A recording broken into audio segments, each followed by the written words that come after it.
Bonjour à tous, j'espère que vous allez bien. Je fais ce message sur... j'avais à cœur de parler de l'adoration et de la louange. Vraiment, c'est un petit partage que j'ai pu faire à l'église de Thonon pendant notre semaine de jeûne et prière.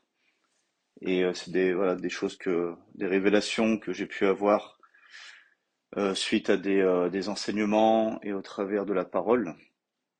Donc c'est des compléments un peu à la vie victorieuse, euh, notre euh, notre formation de disciples. Donc c'est pour ça que je le mettrai dans la playlist les euh, les principes fondamentaux de la vie d'un disciple. Voilà donc la louange et l'adoration. Et mon cœur, j'ai juste envie de qu'on puisse essayer de comprendre quelle est la différence entre la louange et l'adoration, parce que je crois, et tout le monde doit être d'accord avec cela, que la louange et l'adoration est une clé et primordiale dans notre vie de disciple, dans notre relation avec Dieu. Parce qu'on le sait très bien que notre vie de disciple va découler de notre intimité avec Dieu. Ce n'est pas comme des fois la religion essaie de nous l'enseigner. Plus on va faire des œuvres, plus on va se rapprocher de Dieu. Moi, à l'époque, je pensais ça. Et depuis quelques années, en goûtant et en connaissant de plus en plus le Père et en goûtant à la grâce de Dieu, on comprend que c'est tout le contraire. C'est que c'est notre intimité avec Dieu qui va qui va déclencher en nous euh, d'avoir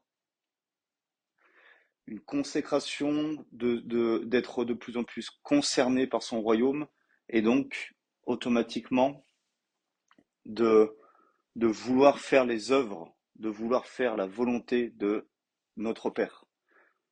Et cela n'est plus un fardeau, cela n'est plus quelque chose de lourd, mais ça va tout simplement découler de cette relation avec Dieu et cette envie de faire sa volonté, et comme le dit la parole, que ses désirs deviennent les nôtres.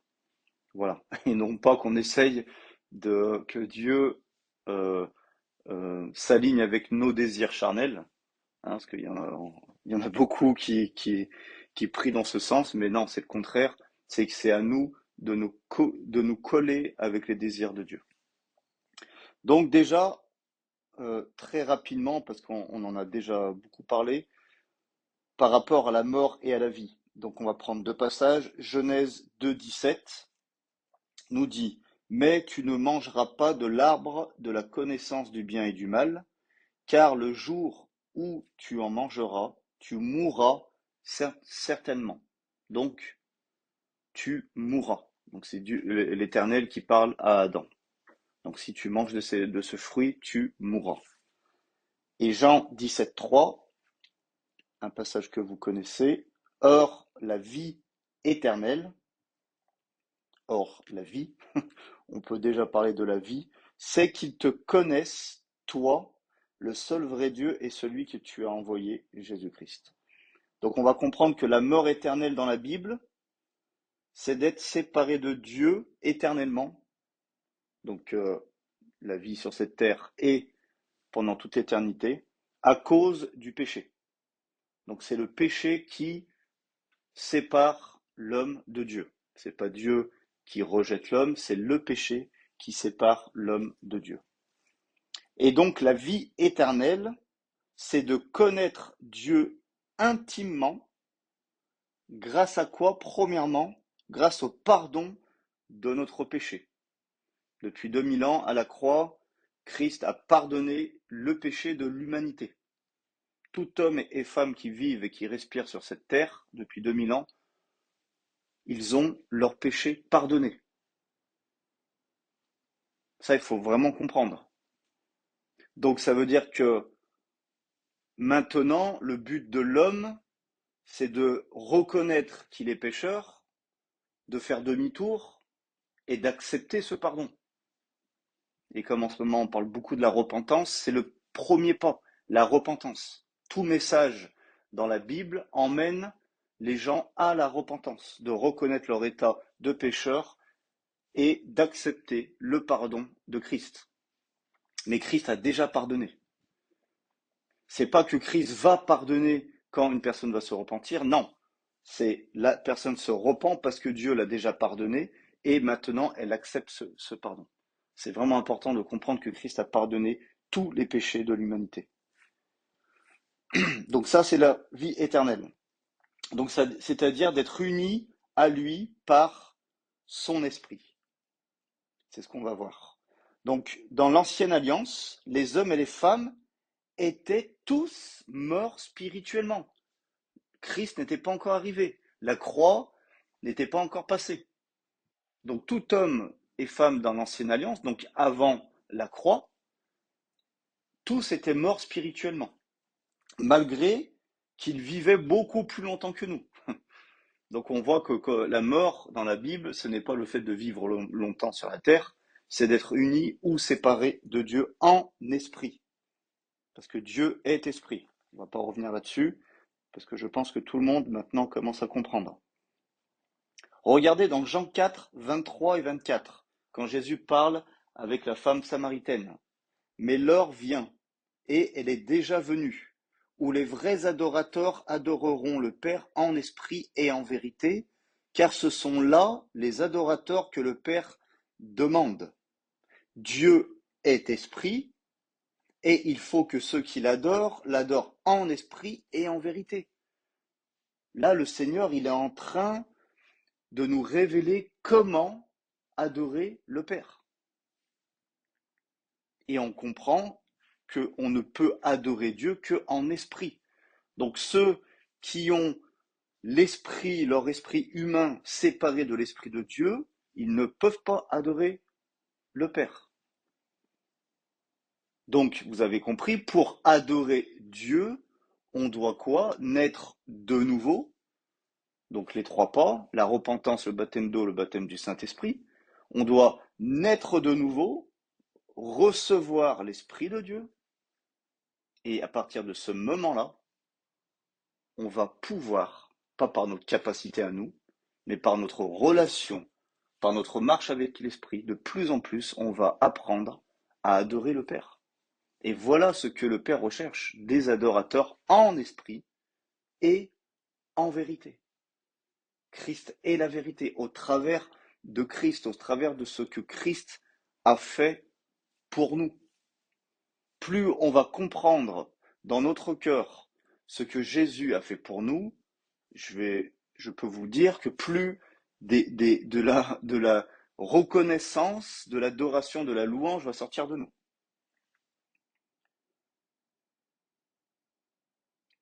Alors, par rapport à ça justement, on parlait tout à l'heure de ceux qui étaient dans l'ancienne alliance.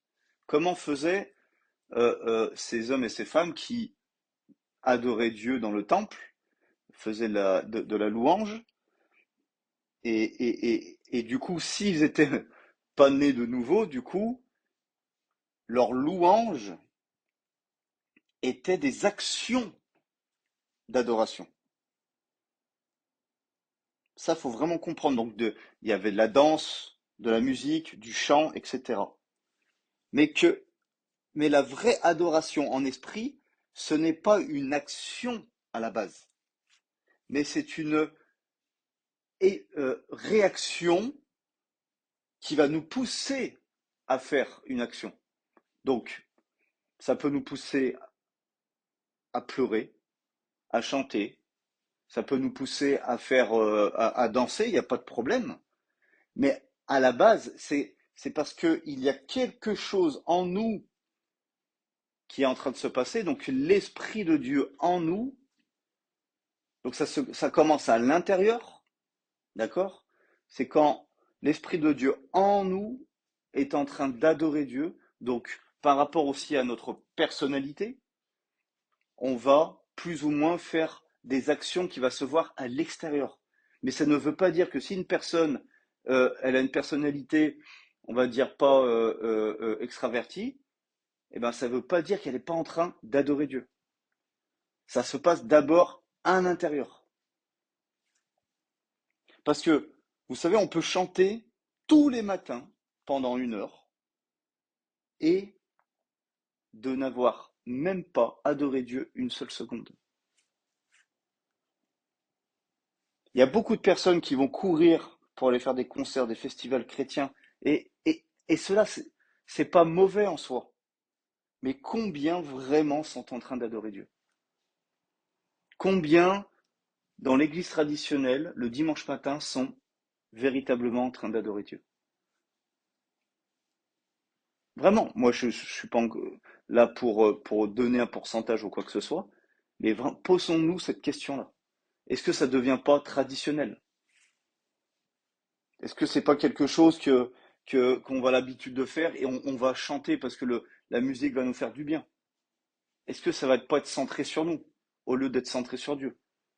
C'est des questions qu'on peut se poser parce que le Seigneur va le dire dans sa parole au travers d'Isaïe. Le peuple m'honore des lèvres, mais leur cœur est éloigné de moi. Et ça, c'est une réalité. Et qui n'est pas que à l'époque d'Ésaïe. Ça, je peux vous le dire.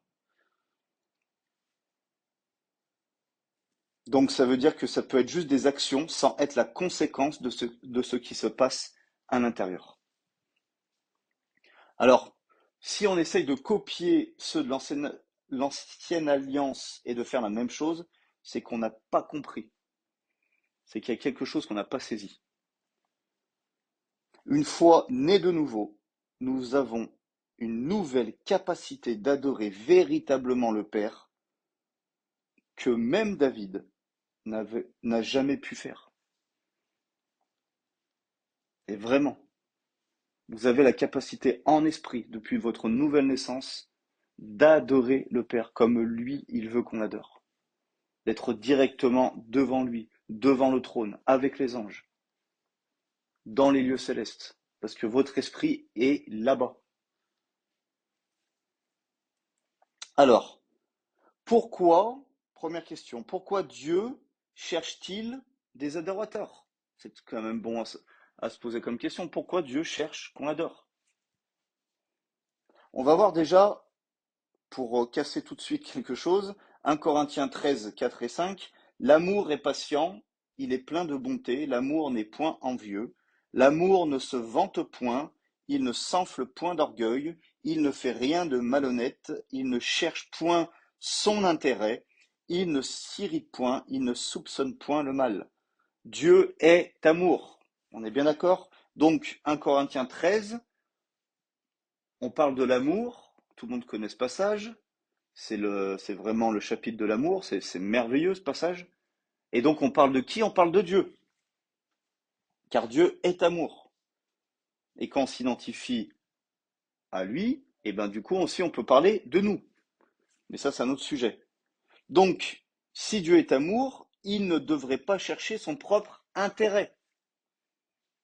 Donc déjà ça nous enlève une pensée qui est complètement charnelle. Pourquoi Dieu cherche-t-il des adorateurs? C'est pas pour lui, c'est pas pour son propre intérêt. C'est comme si on pense dans la pensée évangélique que Dieu est égocentrique et qu'il veut l'adoration pour lui. Comme si il dit je veux qu'on m'adore. Comme si on va adorer Dieu pour combler un manque, que Dieu a un manque de quoi que ce soit. Et c'est ça qu'on va essayer de comprendre. Mais avant de comprendre l'adoration, il faut qu'on parle de la louange très rapidement.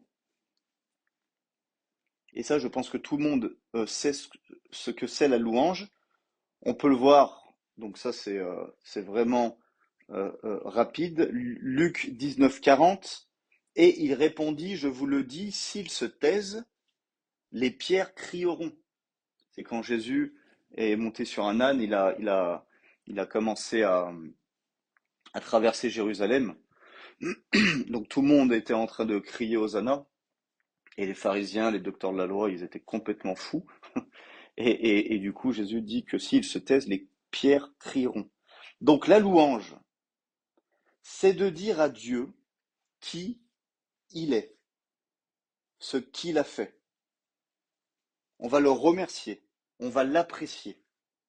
Exemple, Dieu, tu es grand, Dieu, tu es saint, Dieu, tu es merveilleux, Dieu, tu as fait toutes choses à merveille, etc.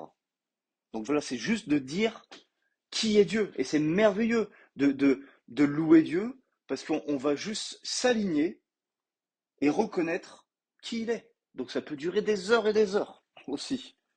Donc la louange est vraie quoi qu'il arrive, car c'est une reconnaissance de quelque chose de véritable. Et vous savez qu'on peut nous-mêmes être loués.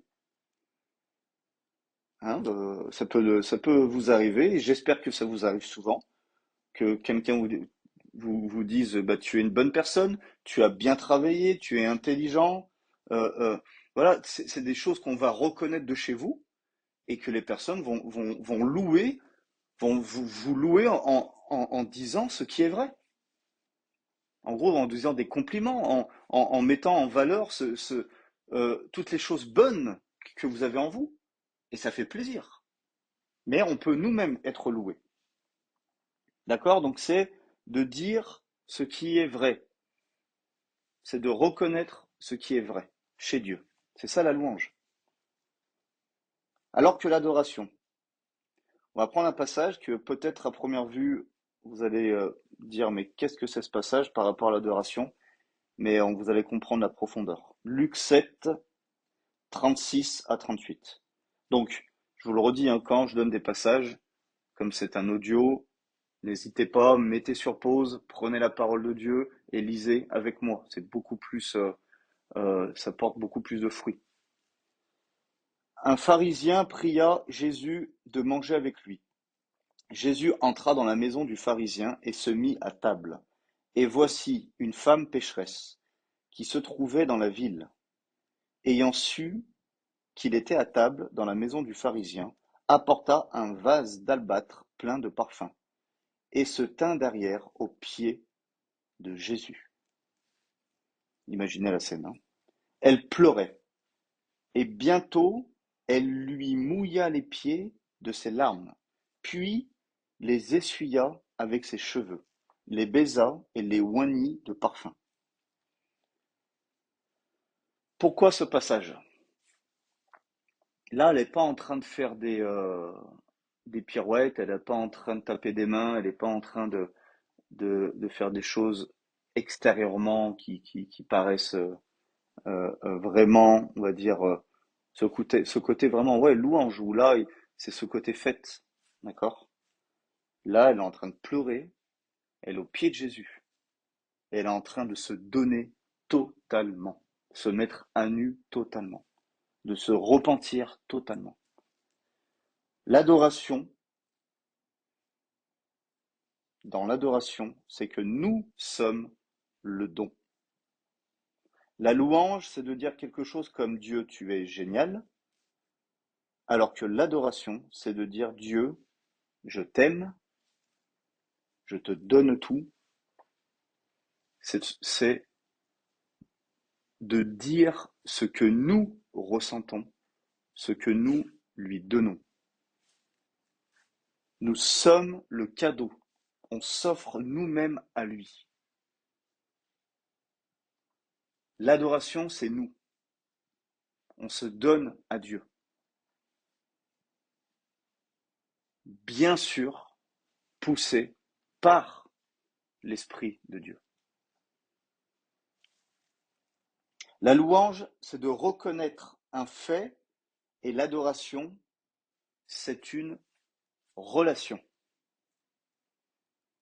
Parce qu'on peut louer quelqu'un sans avoir pour autant une relation avec lui. Donc beaucoup, ça va peut-être vous choquer, mais beaucoup de personnes louent Dieu. Et je l'ai vu, et je le vois malheureusement en Afrique, on aime la louange, on aime taper des mains, on aime faire du bruit. Mais si on pouvait voir avec les lunettes, les yeux de Dieu, si les cœurs sont véritablement à Dieu, je peux vous dire qu'on partirait en courant. Et dans nos églises, c'est exactement pareil. On peut louer Dieu sans avoir une relation avec lui. Alors que l'adoration, ça, on ne peut pas faire semblant. C'est pas possible. Du coup, bon, bah, je l'avais mis là, le passage. Matthieu 15, 7 et 8. Hypocrite, Ésaïe a bien prophétisé sur vous quand il a dit, ce peuple m'honore des lèvres, mais son cœur est éloigné de moi. Il y a beaucoup de chrétiens qui n'adorent pas Dieu, mais qui vont faire beaucoup de louanges, car ils sont religieux et n'ont aucune relation avec Dieu. Nombre de personnes sont religieux, ou nombre de personnes qui sont dans l'église qui ne sont même pas convertis, qui ne se sont même pas passés par une repentance véritable, qui a permis que leur cœur soit prêt à recevoir l'amour de Dieu, recevoir l'évangile, cette bonne nouvelle. Et on va louer, on va taper des mains parce que ça fait du bien à la chair.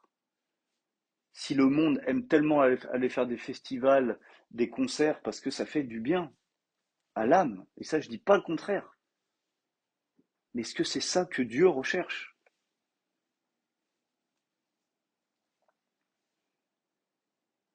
Donc je vous pose une autre question. Qu'arrive-t-il à Dieu lorsqu'on l'adore? Comme on vient de voir que c'est pas pour lui, il n'est pas pour son propre intérêt. Donc qu'arrive-t-il à Dieu quand on l'adore? Il y a une image populaire, c'est que Dieu aime toute la planète, tout le monde. On est bien d'accord. Et qui, bien sûr, il est triste de voir ses enfants loin de lui, à cause du péché. Ça, c'est une réalité. Et qu'après la nouvelle naissance, après que une brebis égarée est retrouvée, Dieu est content et Dieu est heureux. Amen, ça c'est vrai. Et qu'une fois qu'il est rentré dans son royaume, comme si Dieu a coché la case et c'est terminé.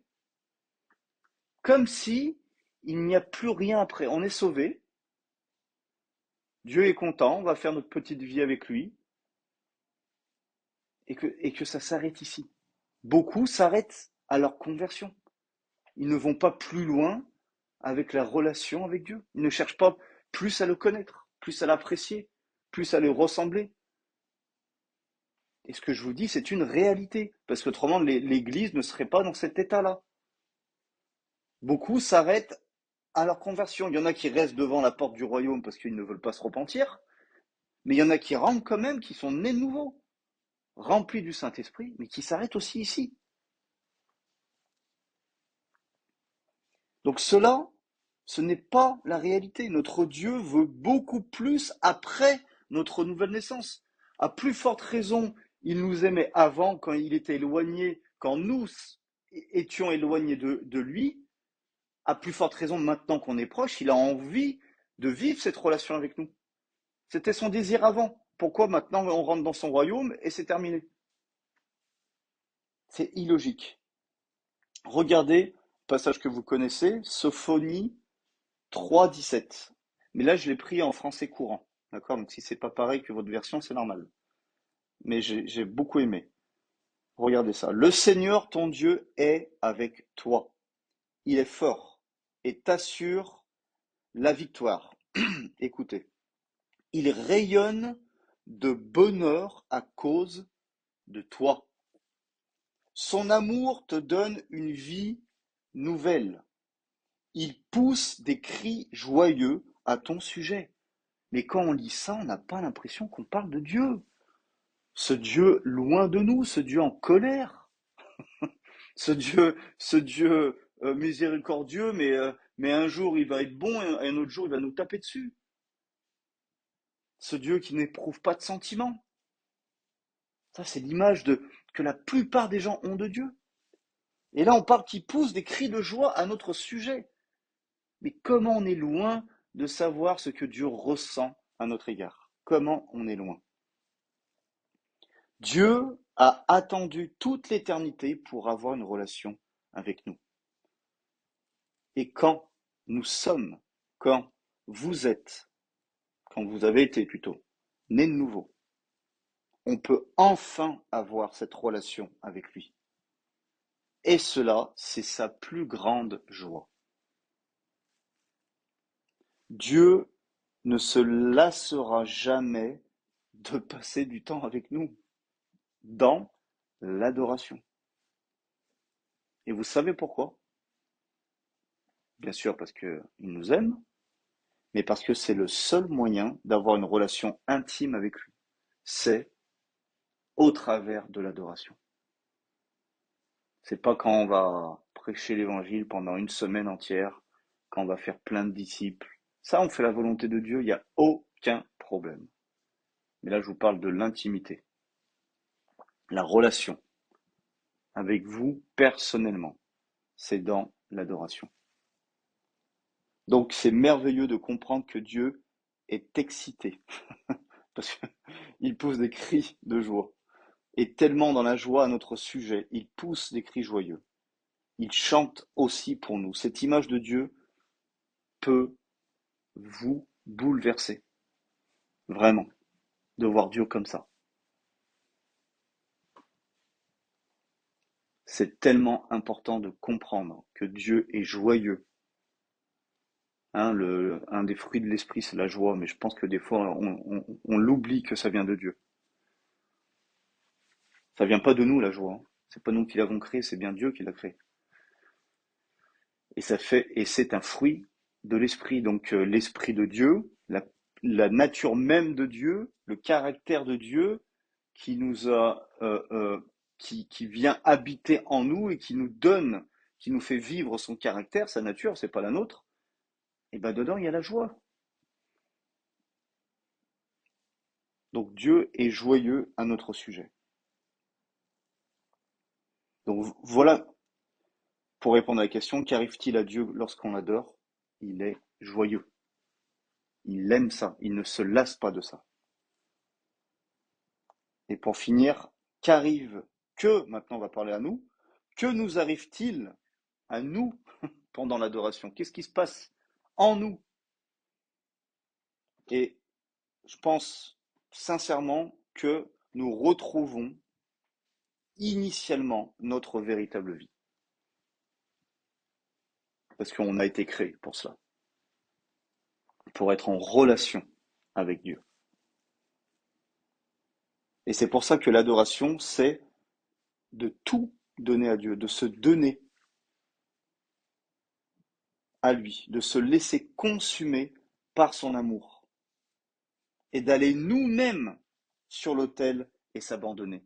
Faut pas que ça devienne une, une nouvelle routine, tradition qu'on va faire, parce qu'après, ça sera plus l'adoration. Il faut que ça soit nous-mêmes qu'on décide de monter sur l'autel et d'être consumé par son amour. Romains 12, 1, je vous exhorte donc, frères, par les compassions de Dieu, à offrir vos corps comme un sacrifice vivant, saint, agréable à Dieu, ce qui sera de votre part un culte raisonnable. Un culte raisonnable, raisonnable dans la Bible, en grec, ça veut dire logique.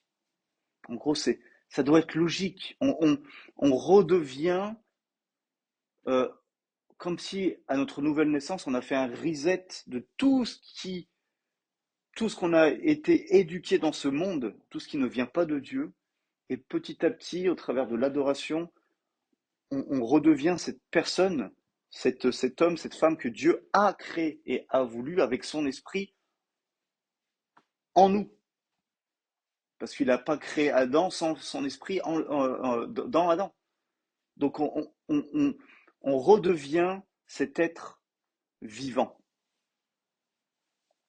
qui veut dire justement, Adam, c'est un être vivant. On redevient cet être vivant qui a une relation avec Dieu. Donc, il veut que nous lui donnons notre cœur, nos forces, nos faiblesses, nos ressources, notre passé, notre avenir, notre présent, nos peurs, nos espoirs, tout. Il n'y a pas que les choses mauvaises qu'on doit lui donner, qu'on veut se séparer, mais il veut qu'on lui donne tout. L'adoration, c'est de lui dire aussi, j'ai tellement confiance en toi, je te donne tout. Parce que la vraie adoration, c'est une question de confiance. On en avait parlé dans un autre enseignement dans la relation avec Dieu. On ne peut pas avoir une relation avec quelqu'un qu'on n'a pas confiance. Et le problème, c'est que dans la chair, dans notre vie humaine, faire confiance va nous rendre vulnérables dans ce monde pourri. Donc on n'a pas, on fait attention à ne pas faire trop vite confiance. Hein, parce que combien d'entre vous a déjà été trahi par des personnes en qui vous aviez confiance? Donc, être vulnérable, ça veut dire être exposé à recevoir des blessures, des coups et d'être facilement attaqué. Ça, c'est ça, être vulnérable. Et souvent, on vient vers Dieu quand on ne le connaît pas, avec, avec ce petit frein, avec ce manque de confiance. Alors que la confiance est tellement puissante car elle permet aux autres de nous donner et elle nous permet de recevoir. Parce que quand on a confiance, on va recevoir des autres. Et les autres vont nous donner. Et donc nous, c'est exactement pareil. Si on a confiance en Dieu, on va pouvoir lui donner, tout lui donner. Et surtout, il y a énormément de passages dans la Bible, surtout dans les psaumes, qui nous invitent à nous confier en l'Éternel, car il est bon, car c'est notre rocher, notre forteresse, notre abri. Et moi, ça fait pas si longtemps que ça que j'ai eu cette révélation que se confier en l'Éternel, ça ne veut pas dire euh, comme dans l'Église catholique, qu'on doit aller dans le confessionnal. Là, je sais pas ce que c'est encore ce truc, mais voilà, c'est pas que ça. Se confier en l'Éternel, c'est d'avoir tout simplement confiance en lui, d'avoir foi que Dieu est fidèle. Et c'est aussi comme une forme aussi de soumission. C'est ça, se confier en l'Éternel.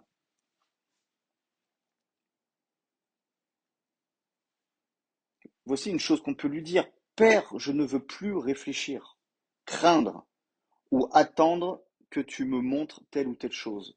Je te fais confiance. Je te suis même si cela m'échappe et même si je ne comprends pas tout. C'est ça de faire confiance en Dieu, en quelqu'un. C'est de des fois on va pas tout comprendre, mais on va lui faire confiance. Une personne va prendre une décision, on va pas comprendre, mais on le connaît, on connaît cette personne, on va lui faire confiance. Donc l'adoration, c'est de s'abandonner et de lui faire de plus en plus confiance pour lui donner de plus en plus accès à nous. Voilà ce qui se passe en nous. Pourquoi Dieu aime qu'on l'adore? C'est qu'il aime avoir accès à nous pour nous combler, pour nous bénir. Retenez bien ça.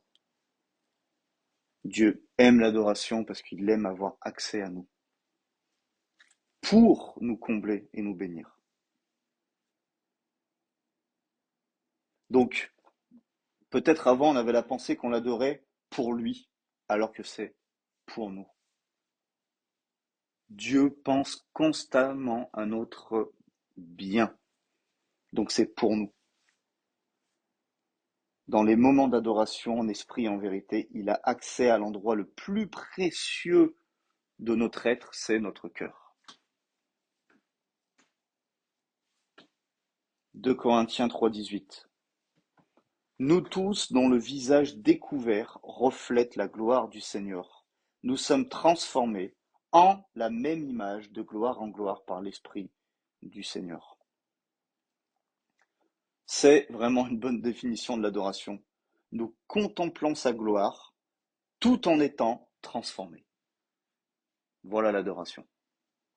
Plus on va le contempler, plus on va se laisser euh, euh, euh, abandonner. Donc là, on va plus rien penser, on va penser qu'à lui. Et lui, en même temps, il va être en train de nous transformer. Le Seigneur nous dit, ne regarde pas à ton cœur, regarde au mien. Et quand tu te concentres sur moi, cela me permet d'agir en toi. Voilà ce que le Seigneur nous dit. Et vraiment, je crois que nos plus belles transformations dans nos vies, ce n'est pas des choses qu'on lui a demandées, mais c'est quand on a été concentré sur lui et qu'il a pu toucher, échanger des choses en nous et des choses qu'on n'imaginait même pas. Nos plus belles délivrances, nos plus belles guérisons de l'âme, c'est dans ces moments-là. Des blessures qu'on se doutait même pas. Et Dieu a pu enlever, guérir, car on lui a donné accès.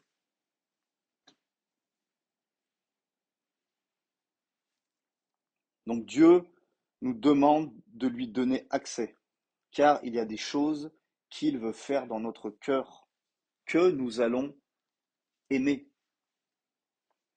Lui seul connaît tout notre être entier. Il connaît toutes nos blessures, même des choses qu'on pense qu'on n'est même pas blessé. Lui, il les voit.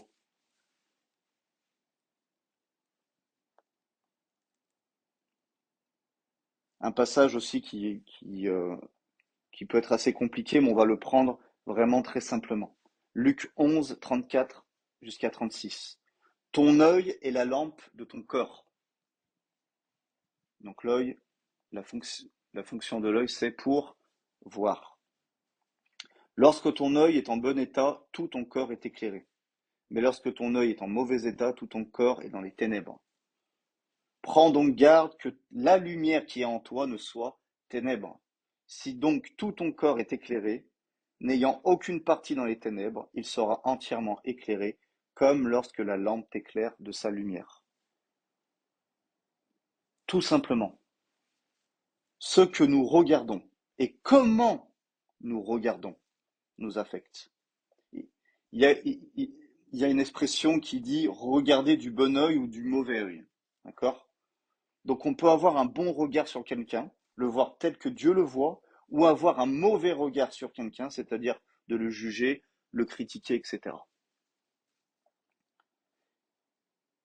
Si nous sommes concentrés que sur des mauvaises choses, des choses ténébreuses, les choses de ce monde, incrédules, notre âme va devenir noire, remplie de ténèbres, alors que nous avons la gloire de Jésus en nous qui nous éclaire.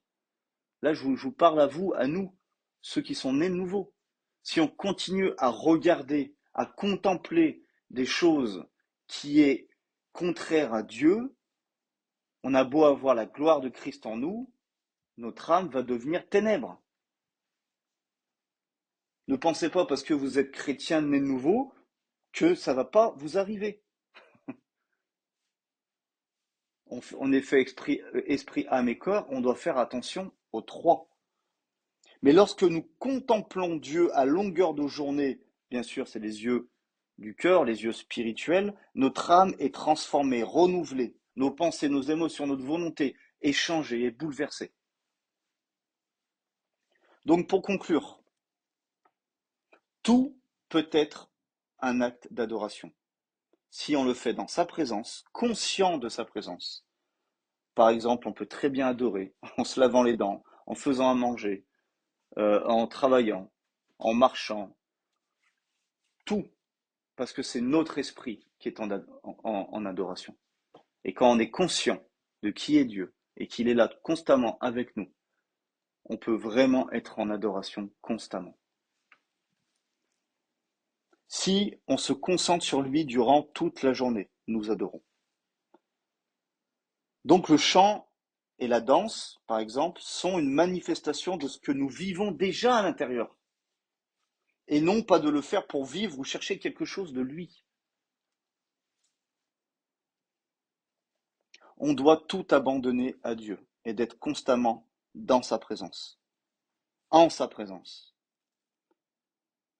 Vous savez, si, par exemple, si je lis un livre sur mon canapé ou voilà, je peux regarder mon iPad, par exemple, et que ma femme, à côté, fait autre chose, regarde son téléphone ou lit aussi un livre, même si on n'est pas en train de se parler, mais nous sommes dans la présence de l'un et de l'autre. On est bien d'accord. Comme on peut regarder aussi un film ensemble. Pendant un film, normalement, on ne se parle pas. On regarde une chose ensemble, mais on est dans la présence de l'un et de l'autre. Ben, c'est pareil avec Dieu. On n'est pas obligé de lui parler constamment, de faire des danses, des chants constamment pour l'adorer, pour profiter de faire des choses avec lui. Des fois, on donne à Dieu notre mariage, notre carrière, nos enfants, tous nos projets, donc c'est merveilleux de faire ça, mais est-ce qu'on va lui donner les 5 minutes là qui vont suivre ce message, par exemple? Les petites choses. C'est les petites choses de notre vie, je pense, qui sont les plus difficiles à donner à Dieu. Donc pour finir, la louange, c'est de dire ce qui est vrai sur Dieu, mais l'adoration, c'est de vous donner, vous êtes le cadeau, et c'est le meilleur cadeau que vous puissiez lui faire. C'est vous-même, en lui donnant votre cœur, votre confiance, vos peurs, vos passions, vos faiblesses, vos inquiétudes, en lui donnant tout. Voilà les amis, j'espère... c'était long du coup, je m'attendais pas à ça. J'espère que ça a pu vous bénir et que ça va vous permettre d'être de plus en plus proche de votre Père, de votre Dieu. Et vraiment, si vous cherchez à le connaître, si vous cherchez à vous rapprocher de lui, à avoir une relation avec lui, vous allez voir que peut-être il y a eu des choses dans votre vie, que vous avez fait des conférences, vous avez demandé à tous les hommes de Dieu de prier pour vous, et que c'est dans ces moments-là que vous allez être guéri, que vous allez être délivré, que vous allez être béni, tout simplement. Donc Dieu aime, cherche l'adoration. C'est pour pouvoir avoir accès à nos vies. Retenez bien cela. Soyez bénis et à très bientôt.